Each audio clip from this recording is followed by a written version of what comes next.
आज जायचं होतं आपल्याला मार्केटमधून माल आणण्यासाठी. तर नमस्कार मित्रांनो, पहिले गेलो महादेवाच्या खोऱ्यामध्ये दर्शन वगैरे घेतलं. कोणतंही चांगलं काम करण्यासाठी पहिलं आम्ही देवाचं दर्शन वगैरे घेतो. पहिलं महादेवाचं दर्शन वगैरे घेतलं. तिथं थोडंफार बसलो आणि नंतर थोडाफार व्हिडिओ काढला. नंतर आलो आपल्या परममित्र शंकरकडे. मी आणि माझा पार्टनर गाडीवर बसलो आणि आम्ही निघालो छत्रपती संभाजीनगरकडे. छत्रपती संभाजीनगरमध्ये पोहोचलो तर आम्हाला जायचं होतं प्रोझन मॉलमध्ये. मग आम्ही प्रोझन मॉलकडे गाडी टाकली. प्रोझन मॉलच्या समोरून पार्किंगकडे गाडी टाकली. पार्किंगमधून आतमध्ये आलो आणि तिथं गेट पास वगैरे काढून घेतली आणि पास वगैरे काढून पैसे वगैरे देऊन गाडी पार्किंगला लावली. शंकरने गाडी पार्किंगला लावली.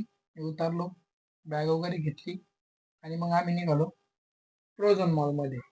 मग आला मी क्रोमामध्ये आपल्याला पाहायचा होता iPhone 17 Pro Max. मित्रांनो, iPhone 17 Pro Max बघा किती भयानक बनवलेला आहे भगव्या कलरमध्ये. एकच नंबर क्वालिटी.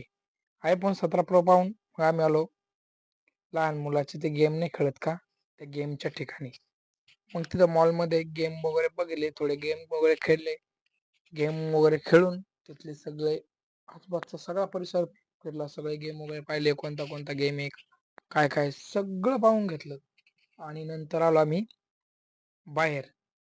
दिवसभर आराम वगैरे करून घेतला. मग निघालो आम्ही रात्रीच्याला मुंबईकडे. आपण बसलो रात्री 12:30 वाजता ट्रॅव्हल्समध्ये. सकाळी 10:30 वाजता मुंबईमध्ये उतरलो आम्ही दादरला रूम वगैरे केली, आंघोळ वगैरे करून नाश्ता वगैरे केला. नाश्ता वगैरे करून मग निघालो आम्ही बाहेर. मग मित्रांनो, आम्ही बाहेर आलो. आम्हाला नुसतं कपड्याचं आज मार्केट बघायचं होतं, कसं मार्केट आहे काय आहे, आणि आम्हाला त्यातून कपडे खरेदी करायचे होते आमच्या पसंतीने. मग आम्ही नुसतं आधी पूर्ण मार्केट वगैरे हिंडून घेतलं. दिवसभर पूर्ण मार्केट हिंडलो. सगळं मार्केट हिंडलो टू झेड. सगळ्या बिल्डिंगी वटाळ्यामधलं सगळं कपड्याचं मार्केट पाहिलं.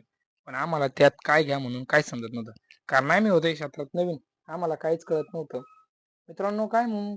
आणि नंतर आम्हाला काही समजत नव्हतं, त्यामुळे आम्ही बाहेर आलो. बाहेर येऊन थोडा चहा वगैरे घेतला आणि थोडं बसलो. आणि मित्रांनो, परत आम्ही गेलो मार्केट फिरायला. सगळं मार्केट फिरलं. परत बाहेर आलो, परत थोडं बसलो निवांत. आणि मग नाही का, मग डायरेक्ट म्हणलं आता पुढं जाऊन बघू काय आहे. म्हणलं आणखी पुढं बघितलं तर सगळे नुसते कपड्याच्याच दुकानं तिथे. कोणी मॅन्युफॅक्चरिंगचं करतं, कोणी कपड्याचा व्यवसाय करतं, कोणी असं तसं. नुसतं कपड्याचं पूर्ण कपड्याचं आहे. गल्ल्या सगळ्याकडे भाव विचारले. मित्रांनो, सगळ्याचे दुकानं बघितले, सगळ्याचे कपड्याची क्वालिटी बघितली, पण आम्हाला त्यात काहीच कळत नव्हतं, कारण आम्ही नवीन होतो या क्षेत्रामध्ये. मार्केटमधल्या सगळ्या गल्ल्या फिरल्या मित्रांनो. ह्या गल्ल्यामध्ये मॅन्युफॅक्चरिंगचं काम सुरू होतं. कपड्याचं, जीन्सचं, पॅन्टचं सगळ्याचं मॅन्युफॅक्चरिंग होतं मित्रांनो. मग मित्रांनो, आम्ही समोर आलो. समोर पण प्रत्येक गल्लीत कपड्याचे दुकानं होते, कपड्याचे ढिगं लागलेले, सगळं कपडेच कपडे होते नुसते. कपड्याचं सगळं मार्केट फिरून आम्ही खूप दमलो होतो. मग आम्ही आलो परत बाहेर चौकामध्ये चहा पाणी वगैरे केली. मग आम्ही बसलो दोघं पण निवांत. मग मी तिथं थोडेफार व्हिडिओ वगैरे घेतले. बघा मित्रांनो, या ब्लॉगमध्ये एवढंच होतं. पुढच्या ब्लॉग पाहण्यासाठी आपल्या यूट्यूब चॅनलला नक्की सबस्क्राईब करा. आम्ही पुढच्या ब्लॉगमध्ये कपडे खरेदी केलेले, कुठून केले, काय केले, कशी केले सगळं सांगतो. तर मित्रांनो, आजच्या ब्लॉगमध्ये एवढंच होतं. तर मित्रांनो, पुढचा ब्लॉग पाहण्यासाठी आपल्या यूट्यूब चॅनलला नक्की सबस्क्राईब करा. तोपर्यंत धन्यवाद. भेटूया पुढच्या ब्लॉगमध्ये.